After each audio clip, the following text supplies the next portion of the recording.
Shell and its partners just put hundreds of millions of dollars behind Canada's next LNG decision, and this could affect your energy bills, your jobs, and your country's power in Asia. Canada is not just trying to sell more gas, it is trying to prove it can stop depending so heavily on the United States. And the timing is the part that changes everything. Because this move came after a major shock in Qatar, after Asian buyers showed real demand for Canadian energy, and before Canada has fully solved the risks still sitting in Kitimat. On May 1st, 2026, the 5 companies behind LNG Canada made a decision that sounds technical, but it was not small. They approved hundreds of millions of dollars in additional pre-FID spending for the proposed Phase 2 expansion in Kitimat, British Columbia. Pre-FID means before the final investment decision. That matters. It means this project has not received the final green light. It means nobody should say the expansion is locked in. It means the full build-out is still conditional. But here's what it also means. Companies do not usually spend hundreds of millions of dollars on engineering, long lead equipment, First Nations agreements, supply chain work, commercial planning, and terminal construction unless they believe the project is moving toward the point of no return. That is why this moment matters. Not because a final ribbon has been cut, not because every permit question is solved, not because every buyer has signed, but because Shell, Petronas, PetroChina, Mitsubishi Corporation, and Kogas are now spending serious money to answer the biggest energy question Canada faces. Can Canada double LNG Canada before the global market moves on? That question is about Kitimat, but it is also about Ottawa. It is about British Columbia. It is about Asian energy security. It is about US leverage. It is about whether Canada can finally build a Pacific energy future instead of sending most of its energy power south. For decades, Canada has had the resources. Canada has had the gas. Canada has had the workers, the engineering talent, the ports, the pipelines, and the ambition. But Canada also had one very old problem. Too much of its energy went to one customer, the United States. That relationship made sense for a long time. The US was close. The market was huge. The pipeline network already existed. Canadian producers could move products south quickly. But dependence is not the same as strength. When one customer dominates your exports, that customer has leverage. It can affect prices. It can affect politics. It can affect negotiations. It can become the market you need, even when that market also competes with you. And that is why LNG Canada Phase 2 is not just another energy project. It is a test of whether Canada can build another door to the world. Phase 1 of LNG Canada is already operating. This is not a fantasy project still sitting on a government map. It is not a brand new greenfield proposal waiting to prove every part of itself from zero. The facility in Kitimat already exists. Phase 1 has 2 LNG trains and a capacity of about 14 million tons per year. Phase 2 would add 2 more trains. If completed, the total capacity could rise to about 28 million tons per year. That is a massive jump. 2 trains become 4. 14 million tons become 28. Kitimat becomes far more important, not only for Canada, but for the whole Pacific energy map. Then came the second key date. On May 14, 2026, Canada, British Columbia, and LNG Canada signed a cooperation agreement aimed at moving the project toward a possible final investment decision by the end of 2026. That word possible is important. The agreement did not say the project is guaranteed. It did not say the expansion is fully approved. It did not say every commercial, fiscal, regulatory, and governance issue has been solved. It said potential FID. That is the tension at the center of this story. Canada is closer than it has been in years to a major LNG breakthrough, but it is not across the finish line yet. And the reason the pressure is rising now is simple. The global LNG market has changed. Qatar, one of the most important LNG suppliers in the world, suffered a serious disruption at Ras Laffan. Reuters reported that Iranian attacks sidelined about 12.8 million tons per year of Qatar's LNG export capacity. That is around 17% of Qatar's LNG capacity, with repairs expected to take 3 to 5 years. That does not mean Ras Laffan completely collapsed. It did not. That detail matters. Some commentary has overstated the scale of the disruption. But losing 17% of Qatar's export capacity is still a major shock in a market where buyers care deeply about reliability. When a supplier like Qatar loses capacity, Asia notices, Japan notices, South Korea notices, China notices, Europe notices, utilities notice, industrial buyers notice, governments notice. Because LNG is not just another fuel. LNG keeps power plants running. It heats homes. It feeds factories. It supports grids. It gives countries an option when coal is politically difficult, nuclear is limited, renewables are not enough, or pipeline gas is risky. And buyers do not wait until the crisis is fully visible. They plan years ahead. They want supply that can be trusted. They want contracts from stable countries. They want routes that avoid unnecessary risk. They want partners that can actually deliver. That is why Kitimat now looks different. It is a Pacific Coast LNG facility in a stable country with access to Asian markets. It is closer to many Asian buyers than U.S. Gulf Coast LNG routes. It does not need to move from the Gulf of Mexico through long and complicated shipping routes to reach the Pacific. It sits in Canada, a country many Asian allies already see as politically stable and reliable. That does not make the expansion automatic, but it makes the opportunity much bigger. Because Canada is not trying to enter the LNG conversation from scratch anymore. It has an operating facility. It has major global partners. It has government attention. It has Asian demand. It has a market disruption creating urgency. And it has one more piece of evidence that matters. Trans Mountain. The expanded Trans Mountain pipeline gave Canadian oil a stronger path to the Pacific. Reuters reported that it was running near full capacity in early 2026, helped by Asian demand and global oil disruptions. That matters because it showed something Canada had talked about for years but struggled to prove. Asian buyers do want Canadian energy when Canada gives them a route to buy it. That is a lesson LNG Canada Phase 2 is trying to apply to natural gas. Build the route, create the option, change the customer base, reduce the discount, reduce dependence, increase leverage. That is the strategy. The old Canadian energy model was simple. Produce in the West, send south, take the price the market gives you, complain about the discount, wait for the next political fight. The new model is harder. It requires ports. It requires pipelines. It requires permits. It requires First Nations partnerships. It requires environmental credibility. It requires buyers. It requires billions in capital. But if it works, it gives Canada something it has needed for decades: options. And in trade, options are power. This situation is moving fast. By the time mainstream media covers the full picture, the moment to understand it will have passed. Subscribe so you are always ahead of the story, not catching up to it. Because the real story is not just the final decision that may come later in 2026. The real story is the groundwork being laid right now.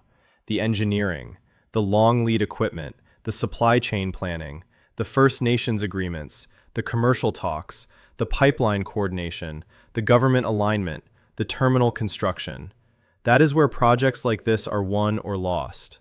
Not only in the public announcement, but in the months before it, when investors decide whether the risk is still worth the reward. And the risks are still real. Start with the economics. LNG projects are some of the most expensive industrial projects on Earth. They require gas supply, pipelines, liquefaction trains, storage tanks, marine terminals, specialized ships, safety systems, long-term buyers, and years of construction. A small delay can become a major cost increase. A small cost increase can affect the whole financing model.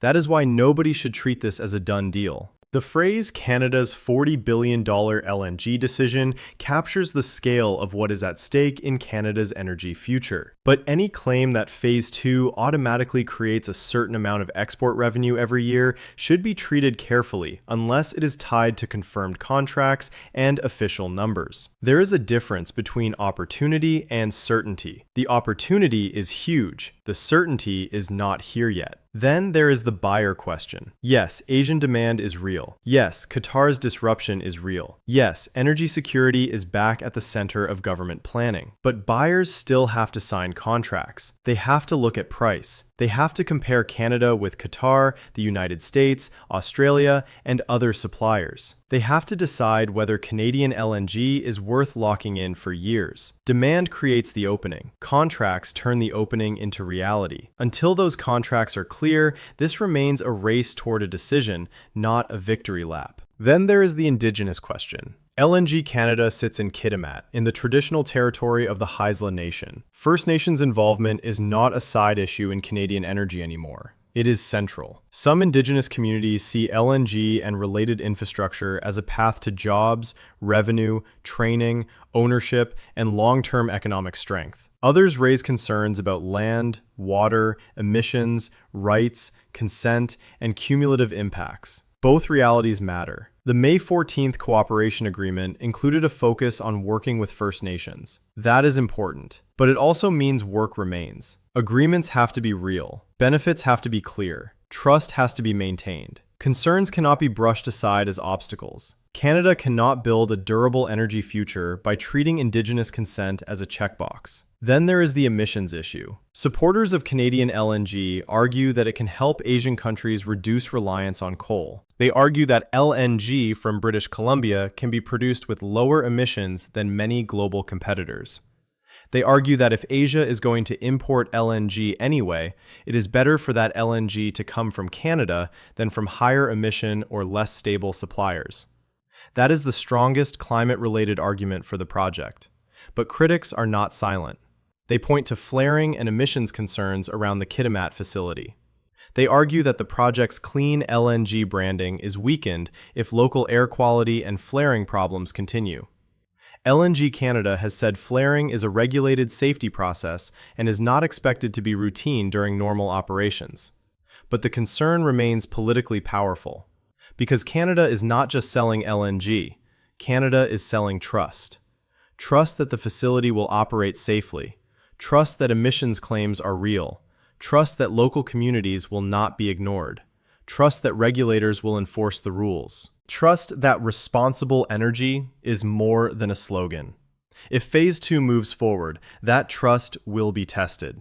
The project's supporters will say it brings jobs, revenue, export diversification, and strategic value. Critics will say it locks in fossil fuel infrastructure and creates local environmental risk. Both sides understand the stakes. This is not a simple story where every serious person is on one side. The pro-LNG case is not fake. The opposition is not fake either. The uncertainty is real because the project is real. That is what makes the next few months so important. For Canada, the upside is clear. A doubled LNG Canada could mean more exports, more construction activity, more upstream demand for natural gas, more port activity, more government revenue if markets cooperate, and a stronger national role in global energy security. It could also give Canada more leverage in trade. Not overnight, not magically, not enough to erase U.S. influence. But every cargo that can move west instead of south gives Canada another option. And when a country has options, it negotiates differently.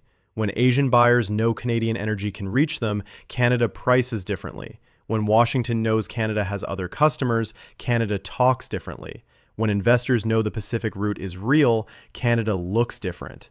That is why this project matters beyond the LNG sector. It is part of a bigger Canadian attempt to stop being trapped by one market. For American viewers, this is not just a Canadian story. The United States is also a major LNG exporter. U.S. Gulf Coast projects are competing for many of the same Asian contracts. A larger Canadian LNG sector could help U.S. allies by increasing secure energy supply from North America, but it could also compete with American exporters. That creates an interesting tension. Washington likes allied energy supply when it helps reduce dependence on unstable regions. But Washington also likes American export dominance. Those goals can overlap, but they are not always the same. A stronger Canadian LNG sector could make North America more important in global energy, but it could also make Canada a more independent energy player, less vulnerable to U.S. pressure. That is the quiet political layer. Canada does not have to announce that it is reducing U.S. leverage. It just has to build west, sell west, ship west. That is how dependence changes, not with a speech, with infrastructure. For Asia, the meaning is even more direct. If you are Japan, South Korea, China, or another major LNG buyer, you are looking at the world and seeing risk everywhere. War risk, shipping risk, sanctions risk, price risk, supplier risk, domestic political risk. You want stable supply from stable partners. Canada cannot replace Qatar. It cannot replace the United States. It cannot replace Australia. But it can become a more important part of the mix. And in energy security, the mix matters. The more supply options buyers have, the less power any single disruption can hold over them. That is why 28 million tons per year is not just a number. It is a signal. It tells the market Canada wants to move from being a latecomer to being a serious Pacific supplier. But that signal only matters if Canada can deliver. Do you think Canada should push harder to become a major Pacific energy exporter, or is the risk too high when emissions, costs, and local impacts are still unresolved? That is the debate now. One side sees opportunity, jobs, investment, export power, Asian demand, national sovereignty, a stronger hand with the United States. The other side sees risk, climate pressure, local emissions, cost overruns, uncertain demand, community impacts. Another giant fossil fuel project at a time when governments are promising cleaner energy. The hard truth is that both sides are arguing from real concerns. That is why the final investment decision will not just be a business decision.